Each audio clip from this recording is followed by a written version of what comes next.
And welcome back to the Home Run this afternoon.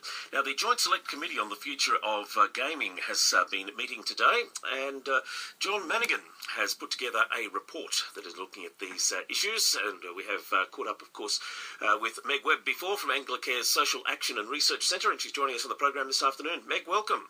Thanks very much for having me. Great to have Professor John down with us here. Tell us what his report suggests.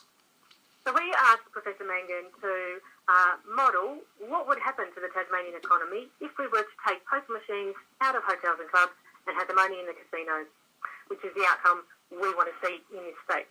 And we had no idea what might come of that. He didn't know from before he started, but he's modelled that based on other Tasmanian economic modelling. And what he's found is that the Tasmanian economy would actually be better off, and we would create jobs for Tasmanians if we were to take pokies out of pubs and clubs. This is not the first report, Meg, to come out and suggest that we would be better off without the poker machines in the pubs and clubs, and that the number of jobs that were originally reported as being lost is not as great as some would have thought. Well, that's right. I think for a long time now, the industry has been able to make claims about employment and about their economic contribution to the state that have been unfounded, and they haven't been held to account for those claims.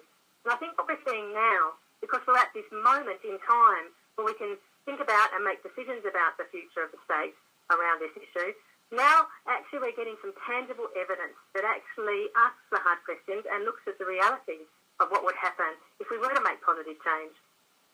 Looking back historically speaking, I only realised since the discussion of referendums and plebiscite has risen to the fore that our first casino actually came into being as a result of a plebiscite here in Tasmania in 1968.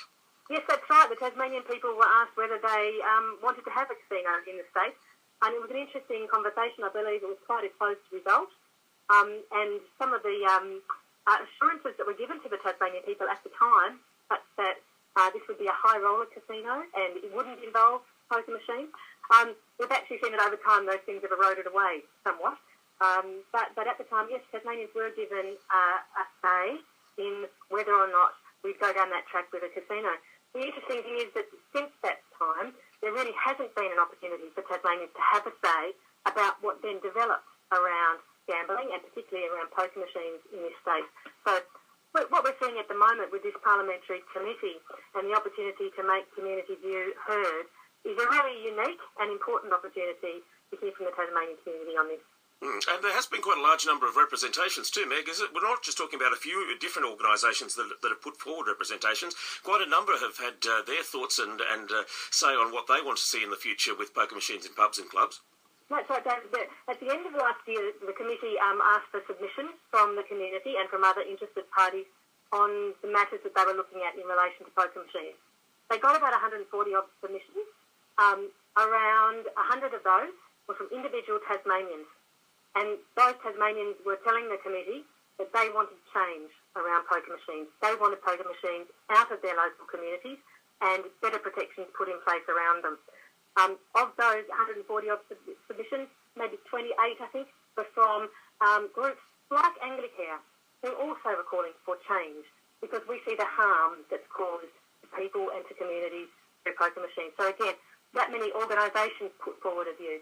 What we saw on the other side of the coin, the committee heard from 7 or so submissions that were supportive of the status quo or a variation of the status quo where we have poker machines in our pubs and clubs and in our communities. Only 7. And none of those were individual Tasmanians, and none of those were community representative groups. Those 7 were all from groups that could be considered to have vested interest in poker machines and who financially benefit from them.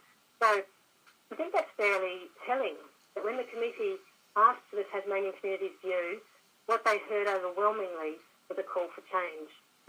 It's interesting, Meg, isn't it? For those that don't know much about the parliamentary process, there's lots of joint select committees on all sorts of topics over a long period of time, but very rarely do they get this sort of response. Well, I think what people appreciate is that, as we spoke about just a moment ago, there really hasn't been a chance for the Tasmanian people to have a say about whether they think poker machines belong in our local communities. So this parliamentary committee gives them that chance, and people have responded to that very well. Now, a parliamentary committee doesn't have power as such to set policy, but what it does is it gathers evidence, it provides an opportunity for views to be aired, it allows the parliamentarians a chance to really examine a good foundation for good public policy, and it makes recommendations. Now, what we would want to see is this committee putting forward a report, that's due at the end of September, putting forward a report that outlines a good way forward for this state that's in its best interest. And in our view, they've overwhelmingly heard that should be taking pokies out of local suburbs. Once that report comes out, then certainly our state leaders, political parties, they can decide what their position is. And funnily enough, we have the state election coming up, so I imagine this might be a topic of conversation in our state election process. It's a very interesting time ahead. Meg, if someone wants to read the report that Professor Mangan's put together, how can they get a hold of a copy? They can go to the Anglicare website. The Social Action and Research Centre is on that website, and we've got the report featured there for people to download.